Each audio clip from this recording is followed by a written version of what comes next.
Hello बच्चों, आज हम पढ़ने जा रहे हैं क्लास 6 का चैप्टर 12 संसार। एक नहीं, संसार पुस्तक है। एक फालतू में लिख बैठी हूँ। तो अगर आपने अभी तक मेरे चैनल को लाइक सब्सक्राइब नहीं किया तो जल्दी से कर दीजिए। हम इसमें पढ़ेंगे लघु उत्तरी क्वेश्चन। पहला क्वेश्चन है, गोल बालू का कण कैसे बना? तो उत्तर है, चट्टान से अलग होकर जब रोड़ा दरिया में गिरा तो दरिया द्वारा उसे आगे आगे ले जाने पर घिस घिस कर वो बालू का कण बना। क्वेश्चन नंबर 2 है, छोटे से गोल चमकीले रोड़े की कहानी जानने के लिए क्या आवश्यक है? तो उत्तर है, छोटे से रोड़े की कहानी जानने के लिए हमें अपनी इंद्रियों को सजग करना होगा, मतलब जिज्ञासा जगानी होगी। प्रकृति को जानने की हमारे मन में इच्छा होनी चाहिए। अगर इच्छा होगी तो हम प्रकृति के अक्षर पढ़ने में समर्थ हो पाएंगे। क्वेश्चन नंबर 3 है, छोटी छोटी कहानी लिखने का इरादा क्यों किया? लेखक ने छोटी छोटी कहानियाँ लिखने का इरादा क्यों किया? उत्तर है, लेखक की पुत्री मंसूरी में तथा वे लेखक खुद इलाहाबाद में रहता था, इसलिए दोनों में आपसी बातचीत नहीं हो पाती थी।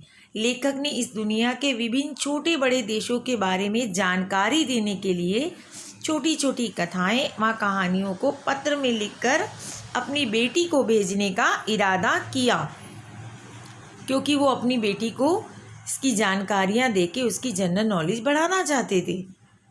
क्वेश्चन नंबर 4 है, लेखक को किस बात की आशा है? उत्तर है, लेखक को इस बात की आशा है कि उसकी पुत्री के मन में भी शीघ्र ही पहाड़ पत्रों को पढ़कर उनका हाल जानने की सीख मन में जाग जाएगी। हर पिता चाहता है कि मैं अपने बच्चे को ये बताऊं ताकि वो आगे इसका फ्यूचर इसमें बने। तो लेखक को भी लग रहा था कि मैं अपनी बेटी को जो पत्र के माध्यम से पहाड़ पत्रों के बारे में लिख के बता रहा हूँ, इससे उसकी इसके मन में जिज्ञासा जागेगी और वो भी संसार की बारीकियों को पढ़ने और समझने में सक्षम हो जाएगी। क्वेश्चन नंबर 5 है, पंडित जवाहरलाल नेहरू ने जब ये पुस्तक लिखी तब वे कहाँ थे? तो उत्तर है, पंडित जवाहरलाल नेहरू ने जब ये पुस्तक लिखी तो वो इलाहाबाद में और उनकी पुत्री मंसूरी में रहती थी। 6 है, हम इतिहास में क्या पढ़ते हैं? तो उत्तर है, हम इतिहास में विभिन्न देशों के बीते हुए समय की जानकारी पढ़ते हैं, जैसे हिंदुस्तान का इतिहास, इंग्लैंड का इतिहास, ये चीज़ें। क्वेश्चन नंबर 7 है, लेखक ने संसार को पुस्तक क्यों कहा है? तो उत्तर है, जैसे पुस्तक पढ़ के बहुत सी जानकारी प्राप्त की जा सकती है, वैसे संसार में रहकर भी हम बहुत सी जानकारियाँ प्राप्त कर सकते हैं, इसलिए लेखक ने संसार को पुस्तक कहा है। क्वेश्चन नंबर 8 है, दुनिया का हाल जानने के लिए किस बात का ध्यान रखना पड़ेगा? तो उत्तर है, दुनिया का हाल जानने के लिए दुनिया के सभी देशों और यहाँ वहाँ बसी जातियों पर ध्यान रखना होगा। केवल एक देश में हम पैदा हुए इसकी जानकारी प्राप्त करना काफ़ी नहीं है, दुनिया के लिए सभी देशों के बारे में जानना जरूरी होगा। अब हमारे दीर्घ उत्तरी क्वेश्चन है, लेखक ने संसार को पुस्तक क्यों कहा है? पाठ के आधार पर बताना है। तो इस तरीके से भी हम आंसर दे सकते हैं, लेखक ने संसार को पुस्तक निम्न कारणों से कहा है। मैंने शॉर्ट में भी आपको आंसर यही करवाया है और दीर्घ में भी आप ऐसे दे सकते हैं। इसलिए कहा है कि इससे विभिन्न जानकारियाँ मिलती हैं। सेकंड, संसार में व्याप्त विभिन्न वस्तुओं के बारे में जानने की जिज्ञासा उत्पन्न होती है, अगर आप किताब पढ़ लेंगे, इंटरेस्टेड लगेगी तो। थर्ड है, उस तक और संसार में सभ्यता और संस्कृति की जानकारी मिलती है। पुस्तक में संसार में की सभ्यता और संस्कृति की जानकारी भी हमें मिल जाती है। क्वेश्चन नंबर 2 है, नेहरू जी ने पुत्री को क्या सलाह दी? तो उत्तर है, नेहरू जी ने पुत्री से कहा कि इंग्लैंड केवल एक छोटा सा टापू है और हिंदुस्तान एक बहुत बड़ा देश है, फिर भी दोनों का एक छोटा सा हिस्सा है। अगर हमें इस दुनिया का हाल जानने का शौक़ है तो जो तुम्हें सब देशों और सब जातियों को जो बसी हुई है उस पर ध्यान देना होगा, केवल एक छोटे से देश का नहीं जिसमें तुम पैदा हुई हो। क्वेश्चन नंबर 3 है, गोल चिकना रोड़ा अपनी क्या कहानी बताता है? तो उत्तर है, गोल चिकना चमकीला रोड़ा जो दिखता है वो बताता है कि वह पहले ऐसा नहीं था। एक समय वह रोड़ा चट्टान का टुकड़ा था। जब पानी के साथ बहकर वह नीचे आ गया तो घाटी में पहुंचा। वहां से पहाड़ी नाले से ढकेल कर छोटी सी दरिया में पहुंचा दिया। पानी के साथ निरंतर धकेले जाने के कारण उसके कोने घिसने लगे। दरिया उसे और बहा के ले गई और निरंतर ये प्रक्रिया होने से वह गोल, चमकदार और चिकना होता गया। क्वेश्चन नंबर 4 है, लेखक ने इस दुनिया की और इस दुनिया के छोटे बड़े देशों की छोटी छोटी कहानियाँ लिखने का इरादा क्यों किया। जब लेखक और उसकी पुत्री साथ रहते थे तो लेखक की पुत्री नेहरू जी से कई प्रश्न करती थी।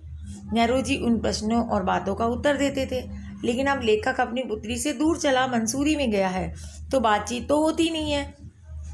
तो लेखक ने बड़े सरल सहज तरीके से कठिन जानकारियाँ देने के लिए छोटे छोटे देशों की छोटी छोटी कथाएं पत्रों के माध्यम से अपनी बेटी को लिखने का इरादा कर लिया ताकि उनकी बेटी की नॉलेज बढ़ पाए। क्वेश्चन नंबर 5 है, नेहरू जी ने इस बात का हल्का सा संकेत दिया है कि दुनिया कैसे शुरू हुई। उन्होंने क्यों बताया, पाठ के आधार पर लिखिए। उत्तर है, नेहरू जी ने बताया कि ये पृथ्वी लाखों करोड़ों वर्ष पुरानी है। वह गर्म थी पर कोई जानदार चीज़ नहीं रह सकती थी। पहले यहाँ ना कोई आदमी था ना जानवर। करोड़ों वर्ष बाद ये धरती ठंडी हुई, फिर धीरे धीरे इस पर वनस्पतियाँ पैदा हुई, फिर छोटे छोटे जीव जंतु पैदा हुए, फिर मनुष्य। इस तरह दुनिया की शुरुआत हुई। क्वेश्चन नंबर 6 है, गोल चिकने रोड़े को यदि दरिया और आगे ले जाती तो क्या होता, विस्तार से बताइए। तो उत्तर है, गोल चिकने रोड़े को अगर दरिया और आगे ले जाता तो वो छोटा होते होते अंत में बालू का एक कण बन जाता। समुद्र के किनारे पहुंचकर वह रेत के कण में मिल जाता जिस पर छोटे छोटे बच्चे खेलते, बालू का घर बनाते। लोग इस रेत पर अनेक कामों में भी इस्तेमाल करते हैं। क्वेश्चन नंबर 7 है, लाखों करोड़ों वर्ष पहले हमारी धरती कैसी थी। बच्चों, कुछ क्वेश्चन ऐसे हैं जो शॉर्ट में भी आए हैं, लॉन्ग में भी आए हैं, वेरी शॉर्ट में भी आए हैं, लॉन्ग में भी आए हैं। देने का इरादा मेरा केवल यही है कि आप दोनों तरीक़ों से आंसर लिख सकते हैं। अगर शॉर्ट में आए तो आप कैसे लिखो, लॉन्ग में आए तो कैसे करो। और अगर एक ही क्वेश्चन को 2 तरीके से लिखना है तो उसके आंसर में आप क्या चेंज कर सकते हो तो भी एग्जामिनर दे देगा। तो इस चीज़ के लिए भी मैंने कभी कभी क्वेश्चन वो कर देती हूँ ताकि बच्चे सीखें। मेरा मकसद यहाँ पे है कि बच्चों को ज़्यादा से ज़्यादा सिखाना, क्योंकि सारे मेरे जैसी सोच नहीं रख सकते, हर किसी की थिंकिंग अलग होती है। तो मैं बताती हूँ, मैं भी 2 तरीके से सोच सकती हूँ। तो ऐसा आपके साथ एग्ज़ाम में भी होता है, आप याद करके जाते हो और कुछ ऐड अपनी तरफ से कर देते हो। तो ये भी है कि आपको चैप्टर के अकॉर्डिंग देना है, इसलिए मैं क्वेश्चन में लिख भी देती हूँ कि पाठ के आधार पर। तो आप जो भी लिखें चैप्टर के अकॉर्डिंग लिखें।